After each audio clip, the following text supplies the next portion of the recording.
Alexander the Great, the world-famous military genius who created one of the largest empires in history.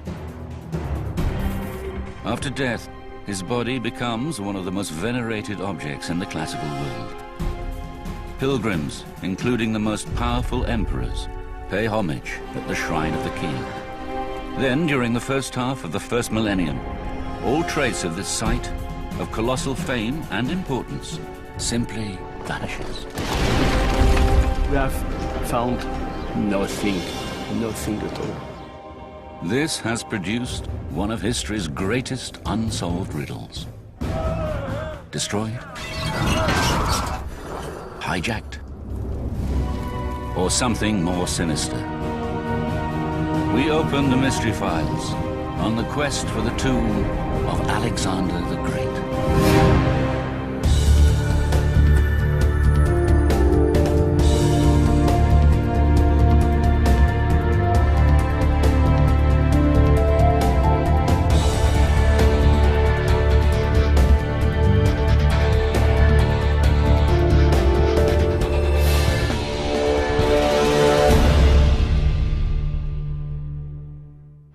The year is 323 BCE.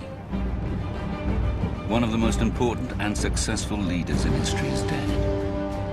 Alexander the Great. Before the age of 33, he had created one of the largest empires in history. After his death, thousands of square miles of territory are up for grabs. Dr. Michael Scott is a leading classicist at the University of Cambridge.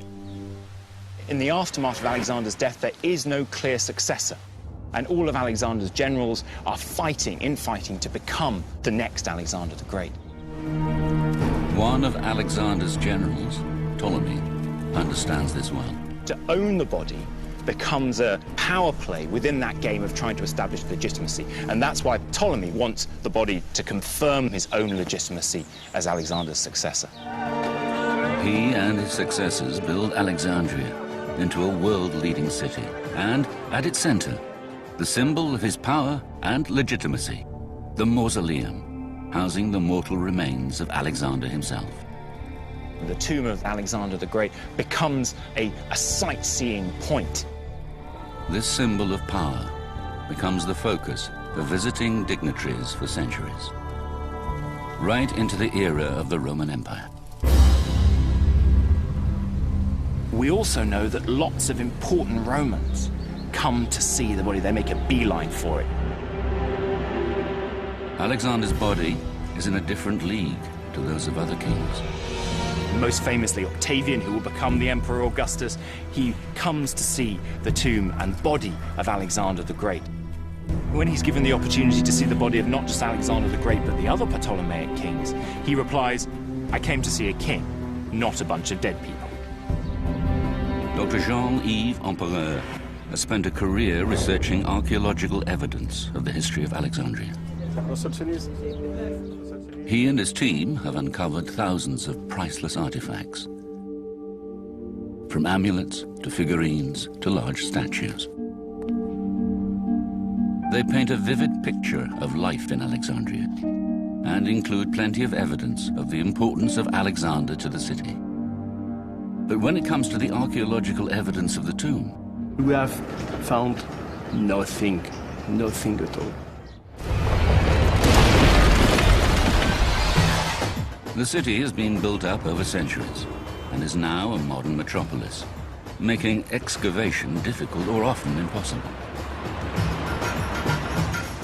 Alexander's tomb is lost, and remains so to this day.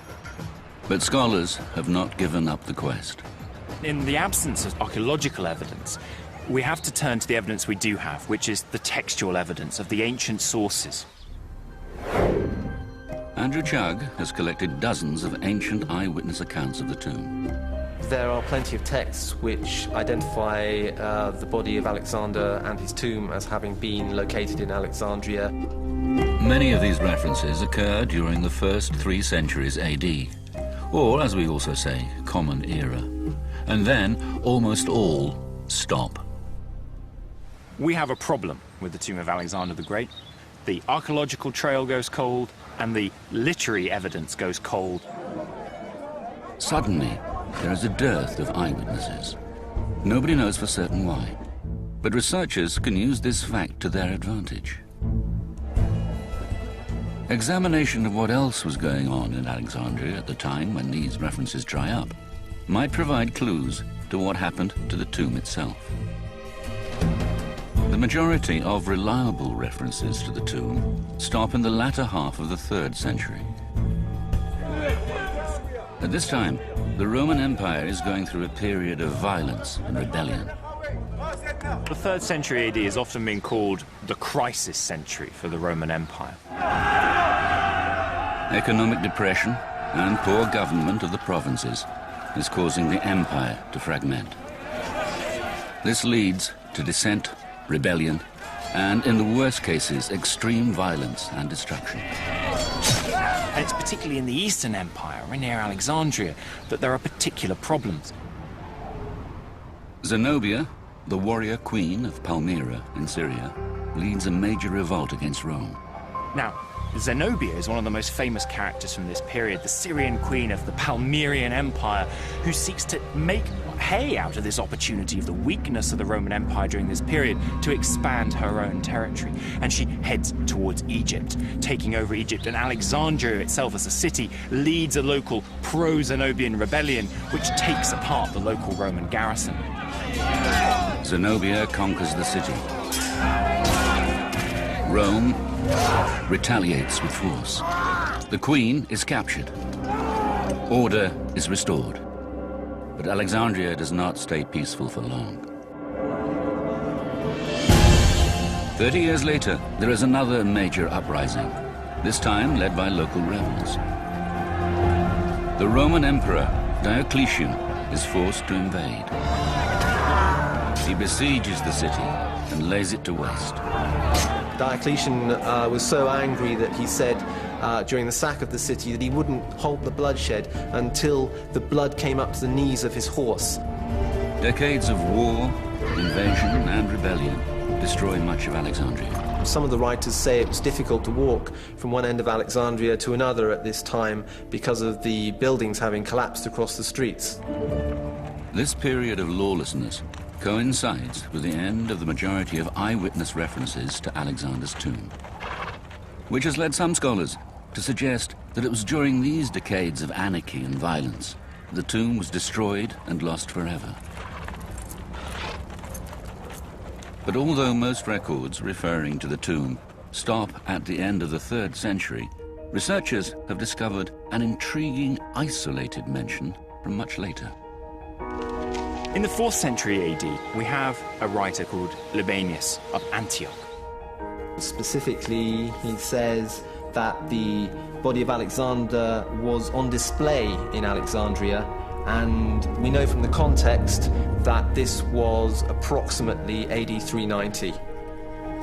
If this lone reference is accurate, it records the existence of Alexander's body 100 years after the violence in the middle of the 3rd century, which would imply the tomb survived until the end of the 4th. But the lone Libanius quote is the absolute last known mention of Alexander's body and tomb.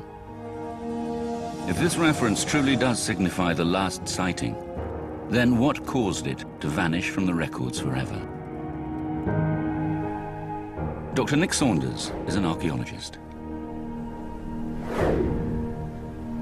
One of the reasons why the textual evidence, the written evidence, stops in round about 390, 391 AD is because there was a revolution of spirituality.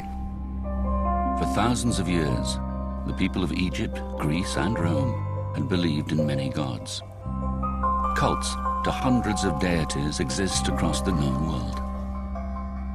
But in the 4th century, the Roman Emperor Constantine embraces a relatively new cult: Christianity. 300 years after the death of Jesus, we find Constantine, who wants to become Roman emperor. And he adopts the minority cult image of Christianity, the cross, as part of a protective amuletic device on the shields of his army, and puts Christianity on the road as well, to becoming the official state religion, sponsored by the Supreme Emperor Constantine. Some scholars believe that the rise of Christianity can help explain the loss of Alexander's tomb. The great king, even though he has been dead for 600 years, is a perceived threat to the followers of Christ. The reason for this lies in what happens to the king after he dies. Alexander is foremost known probably as, a fantastic general, a military leader, a strategist. But there is another side to Alexander that we need to understand, and that's the religious aspects of Alexander the Great's life and the way that his body and name was treated after his death. Alexander is worshipped as a pagan god. Alexander is really the first in a long line of leaders who will start to morph from being just a man into something more, approaching a divine being. For a time, the old pagan order and the veneration of gods such as Alexander coexist with the new Christian religion. This was an empire in flux. It was officially Christian, but it wasn't actually totally Christian for hundreds and hundreds of years. Within that, there were explosions of pagan activity and a lot of subversion going on at the same time. The 4th century reaches a critical turning point. It is a core belief of Christianity that there is only one God. Paganism is polytheistic. When you have a monotheist religion, it cannot accept the polytheist. So there is a fight between them. The general who in life had conquered the classical world, in death faces his strongest foe, the armies of Christ. Early Christians were extremely fundamentalist in their views. Everybody should become Christian. Pagans were the absolute enemy. At the time of Libanius's last mention of the tomb, Christian zeal has reached the Emperor Theodosius. During the 380s, he has a series of decrees which ban not only pagan festivals and feasts, but looking at the entrails of animals to divine the future. He closes the temples, and importantly, he makes non-enforcement of these rules also a crime, a punishable crime. All pagan practices have to stop. Pagan temples have to close down. All ritual and cult, which is not anything to do with Christianity, has to stop. And he authorizes monks and bishops throughout the empire to put a stop to it immediately. Alexander is a pagan god. Christians are being instructed to close down temples dedicated to pagan gods. But the Christians go a lot further. The real fundamentalist movers and shakers of Christianity in Alexandria at this time went round destroying all kinds of images and temple carvings and hieroglyphics and any inscription which had to do with paganism. Archaeological evidence in Alexandria dramatically illustrates the extent Christian fundamentalists went to stamp out paganism. You see that quite physically in Alexandria, because it's in 392 that the local Christians attack one of the most important sanctuaries in the city, the Serapeum, and destroy it to the ground. Archaeologists have discovered evidence of violent destruction at the temple complex, dedicated to another god, Serapis. Because Alexander is the eponymous god of the city, the theory is that if the temple complex dedicated to Serapis and all other gods were destroyed, Alexander's would have suffered a similar fate. The Serapeum is the scene of terrible violence.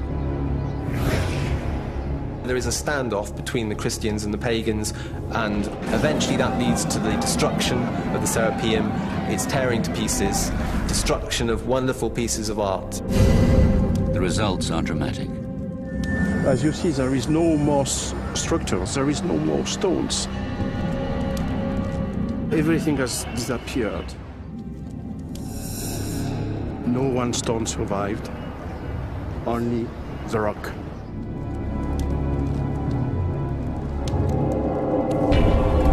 The prevailing theory is that Alexander's tomb was destroyed along with the Serapeum and all other polytheistic shrines.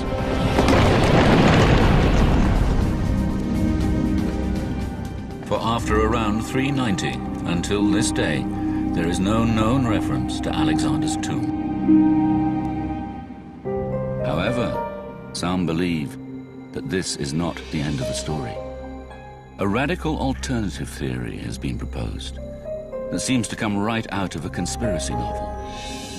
Andrew Chugg has noticed that right after Libanius's last mention of Alexander's tomb, references start to appear to the tomb of someone else, the Christian St. Mark.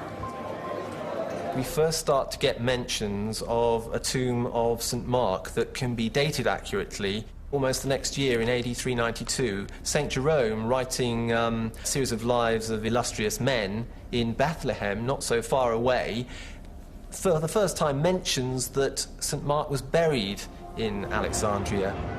Nobody else has up till then said that he was buried there. So that coincidence that happens, those references appear just after the last reference to Alexander's body, is interesting to me. St. Mark lived in Alexandria in the 1st century. But in spite of over a decade of research, Chugg has found no references to a tomb of St. Mark before 392 CE, in spite of him being dead for nearly 350 years. The interesting thing then is that we have these references that are talking about the appearance of St. Mark's tomb on a timescale just after the disappearance of Alexander's body. St. Mark and Alexander have an obvious link. In the case of Alexander, he's the founder of the city, and that's the reason for its name, of course. In the case of St. Mark, he's the founder of Christianity in the city of Alexandria, his first chief Christian official. St. Mark has been dead for around 350 years, and it seems there is no reference to his tomb until the explosion of Christianity. At exactly the same time, references to Alexander's tomb stop. The coincidence in time is matched by a coincidence in location. Ancient references place Alexander's tomb at a crossroads at the center of the city. We know that the tomb was on the northwest, east, south crossroads, the arteries of the town. Chugg examines a medieval map of Alexandria. The map claims to show the location of St. Mark's tomb. This map locates the site of St. Mark's body, and it happens to be near where the crossroads of ancient Alexandria was, where it looks as though Alexander's mausoleum may have been. Chugg believes the medieval map places Mark's tomb at a crossroads at the center of the ancient city. Alexander's tomb is commonly believed to have been located at a crossroads at the center of the city too. This has led Chugg to a radical suggestion. They might have actually been in the same place. It almost looks as though the tomb of St. Mark took over from the tomb of Alexander as being the central core sanctuary of the city of Alexandria. If St. Mark's tomb appears in the same location as Alexander's, at exactly the time references to Alexander's stop, this suggests to Chugg they might be one and the same. This theory fits with evidence from all across the Roman world. Renaming and adapting temples and rites from pagan to Christian was extremely common. The temples are abandoned, but of course they're extraordinarily ornate, well-built constructions in a world that now needs a space in which to conduct the religion of Christianity. And so it's no surprise that a lot of those temples got immediately transformed and reused as Christian churches. Temples could become churches or basilica. There's no problem with this. It's done all over the world. As the early Christian church struggles to assert itself, it is easier to switch the focus of places of worship to a new god. Andrew Chugg believes that this is the fate of Alexander's tomb. The disappearance of Alexander's corpse seems to happen immediately before St. Mark's tomb arrives in Alexandria. They seem to be in the same place. The mausoleum of Alexander seems to be in more or less the same place as the church of St. Mark, which housed his tomb. The possibility is that they actually used the same body. They may have switched identities. If Andrew Chugg's theory is correct, the search for the final resting place of Alexander the Great now takes a bizarre and shocking twist. In the second half of the first millennium, much of the eastern Mediterranean, including Alexandria, is conquered by Muslims. Over the coming centuries, Christians in Europe are keen to reclaim the holy places from the infidel and save the relics of their saints. This leads to the Crusades. A major trading and military force in medieval Europe was the Italian city-state of Venice, whose patron saint was, and still is, Mark. His image still adorns the buildings of Venice, and his symbol, the lion, can be seen all over the city. The Venetians want the body of their saint, but it is trapped in Alexandria, under Muslim control. Artwork on the front of the basilica, dedicated to the saint in Venice, illustrates an extraordinary story. Some Venetian merchants arrived in the city in 828 AD. They either persuaded, bribed, or otherwise obtained the body of St. Mark, and they took it back to Venice with them. The mosaics depict the body snatching. It's said that the two Venetian merchants, Tribunus and Rusticus, they needed to smuggle this body past the Islamic authorities. The basilica illustrations show Muslim officials repulsed by something in the basket: pork. Pork was anathema to the Islamic people, so they simply put it in a basket and put a layer of pork on top, and thereby got it through to their ship. The images show a celebratory homecoming in Venice. Today, the Catholic Church claims that the body still lies in the magnificent cathedral dedicated to the saint. But if Chug is correct, the body in the basilica might be that of the pagan god-king Alexander the Great.